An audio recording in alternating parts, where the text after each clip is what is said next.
that feeling you get when your kid's blood sugar just won't stay stable no matter what you do? You pre-bolus, you adjust insulin, you try all of the right foods, and somehow they're still riding the blood sugar roller coaster. And just when you think you've got it figured out, they spike out of nowhere. Why does this keep happening? Well, you're not alone. In this video, I'm going to break down the hidden reasons why your toddler's blood sugars won't stay stable and what you can do about it today. Stick around because the last tip that I'm going to share made the biggest difference for us. When my toddler was first diagnosed with type 1 diabetes at 18 months old, I was doing absolutely everything that I thought was the right thing to do. But no matter how much I adjusted his insulin or weighed every single morsel of food that he ate, his numbers were still all over the place. Does that sound familiar? Well, you're not alone. So I started tracking his patterns. Things finally started making sense. And now I'm sharing them with you here. All right, first up, let's talk about delayed digestion.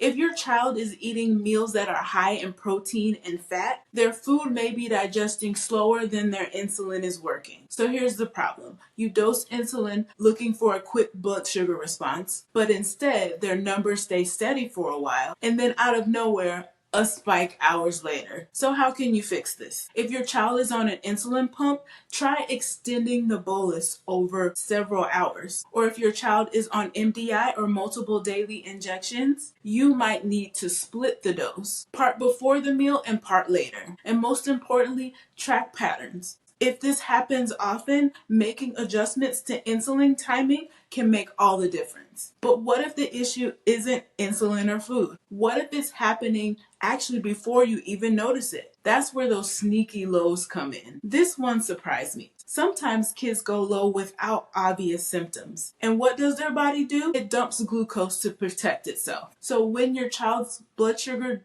drops slightly low, a little bit below 70, like 60, 65, something like that, the liver releases stored sugar. And suddenly they skyrocket to a mystery high that just seems random. What I found that works for me and my son is tracking his patterns on his CGM or his continuous glucose monitor. Check for trends of a small dip before you start to see that huge spike. If you notice frequent unexplained highs, try checking a little earlier to see if they actually went low a little bit first. If this is happening overnight, you may need to adjust basal insulin. But now let's talk about something that happens all the time. Carb-only snacks and why they can lead to fast spikes and even quicker drops. I can't tell you how many times I've given my son a banana because he's like literally hanging on my leg like, "Mommy hungry, mommy hungry."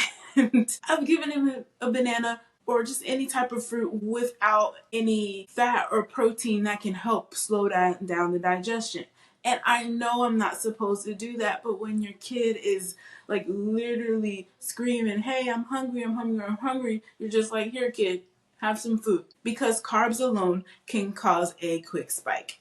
And I know this. Without protein and fat to slow down digestion, the blood sugar can crash just as fast. Now, I know this will take a little bit of patience on our part as parents, but it's always important to pair carbs with a protein and fat just to slow down the digestion and the breakdown of glucose in the body so that it doesn't have those quick spikes as well as really harsh crashes. So instead of just the banana, I should have paired it with some almond butter or peanut butter. Or I could have given him a little bit of yogurt with some flax or hemp seeds mixed in. The other thing that I could have done is to pre-bolus. The other thing I want to remind myself as well as you is to just check their post-meal patterns. If you're seeing that they're rising up real quickly and crashing fast, then that might mean that they need a little bit more balance in their meal. So pair carb with protein and fat. But what if blood sugars are fine and suddenly they skyrocket out of nowhere? Let's talk about activity and adrenaline spikes. Physical activity is tricky. It can lower blood sugar or it can send it lower blood sugar or it could send it skyrocketing. And why is that?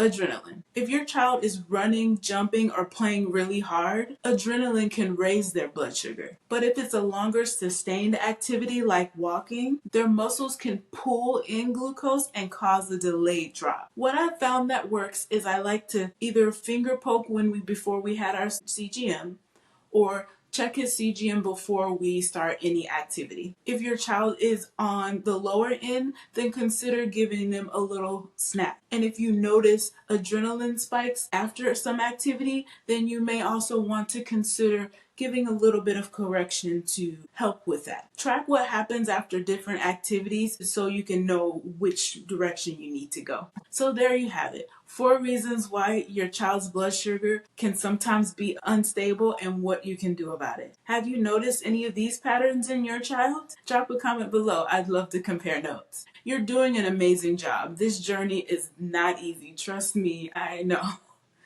Oh my goodness, it can be frustrating at times. But we are in this together. Stick around for more T1D parenting tips, and I'll see you in the next video.